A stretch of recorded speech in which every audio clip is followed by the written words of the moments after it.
He commanded crowds of thousands with a finger on the trigger. He stood before the world, unflinching, singing songs of revolution that would draw the ire of an American president. Now Julius Malema, the firebrand who threatened to upend South African politics, faces a moment of reckoning. A courtroom conviction that could end his career, and a political showdown that reaches all the way to the White House. This is the story of power, race, and revolution, of a man who vowed to fight to the death for his cause, and a legal system that finally said, enough. To understand the conviction, we must first understand the man. Julius Malema wasn't born to power, raised by a grandmother and a domestic worker mother in the township of Seshego. He joined the African National Congress's youth movement at just 9 years old.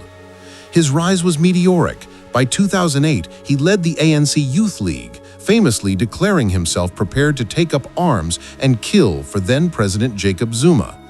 But when he turned against Zuma, the rift proved fatal to his ANC career.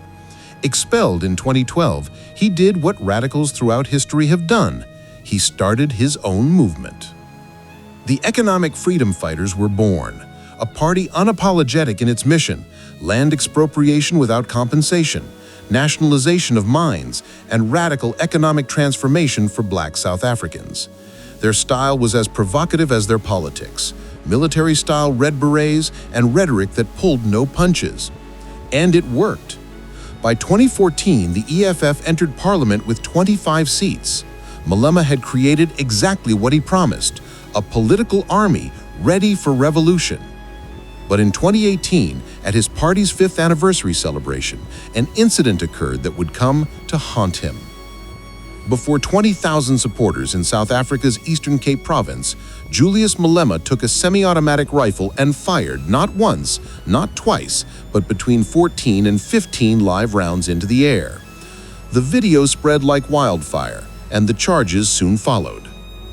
For 7 years, the case dragged on. Malema first claimed the gun wasn't his, then argued he was simply rousing the crowd. His bodyguard, Adrian Snyman, accused of providing the weapon, would be acquitted. But for Malema, the verdict was stark: guilty on all counts. But the gun charges were only half the story. Just months earlier, another court delivered another guilty verdict for hate speech. In a 2022 rally, after EFF members clashed with white residents outside a school, Malema crossed a line even for him. "No white man is going to beat me up. You must never be scared to kill. A revolution demands that at some point there must be killing." The Equality Court ruled these words demonstrated an intent to incite harm. While Malema's party claimed his words were taken out of context, the judicial system saw it differently. His response to the convictions? Defiance. Going to prison or death is a badge of honor, he told his supporters, vowing to fight all the way to the Constitutional Court. In May 2025, a diplomatic meeting at the highest level turned into a confrontation that would change everything. President Donald Trump, sitting with South Africa's Cyril Ramaphosa, dimmed the lights and played a video, the same "Kill the Boer" video that now forms part of the case against Malema. Trump demanded to know why Malema hadn't been arrested, claiming this was evidence of white genocide in South Africa, a claim that has been widely discredited by facts and data. The facts tell a different story. While South Africa has a devastatingly high murder rate, over 26,000 annually, statistics show only about 60 farmers of all races are killed each year, with 23 white farmers killed last year according to agricultural unions. Experts have dismissed the white genocide theory as clearly imagined and not real. But the narrative had powerful amplifiers, from Trump to Elon Musk, who tweeted about a major political party that is actively promoting white genocide. The stage was set for an international incident with Malema at its center. Malema hit back. "Even Donald Trump is very scared of this EFF. Even Elon Musk is very scared of this." But behind the bravado, was there truth to his party's claim that the convictions were the result of imperialist and right-wing agendas? At the heart of this controversy lies a song, "Dubel Ibunu," "Kill the Boer," Born in the anti-apartheid struggle, its modern revival by Malema has made it a flashpoint in South Africa's unresolved racial tensions.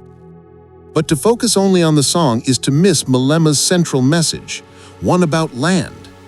31 years after apartheid, most privately owned land remains in white hands, and Malema's call for land expropriation without compensation taps into deep wells of historical grievance and economic inequality. South Africa remains the world's most unequal country, and as one commentator noted, Double Ibunu resonates not because they are bloodthirsty, but because the promises of liberation remain unfulfilled. Now, Malema faces sentencing in January 2026, with a minimum 15-year prison sentence looming. Under South African law, any MP sentenced to more than 12 months without the option of a fine is barred from parliament, potentially ending Malema's political career. So, who is Julius Malema? A champion of economic justice giving voice to the forgotten? Or a dangerous provocateur pushing the boundaries of law and speech? The courts have now spoken, twice. But in a nation still grappling with the ghosts of apartheid, the final judgment may rest with the South African people themselves. Malema embodies the unresolved tensions of a country forever balanced between its painful past and its unrealized future. As he himself said, "We cannot be scared to prison or to die for the revolution." Now he may face both political death and actual imprisonment. This complex story of power, race, and justice continues to unfold. The sentencing in January 2026 will write the next chapter. If you want to stay informed on this and other stories from the front lines of international politics and justice, make sure to follow this channel and hit that notification bell. We bring you the stories that matter with the depth they deserve. Thank you for watching. Share your thoughts in the comments below. Do these convictions represent the rule of law or the silencing of a revolutionary voice?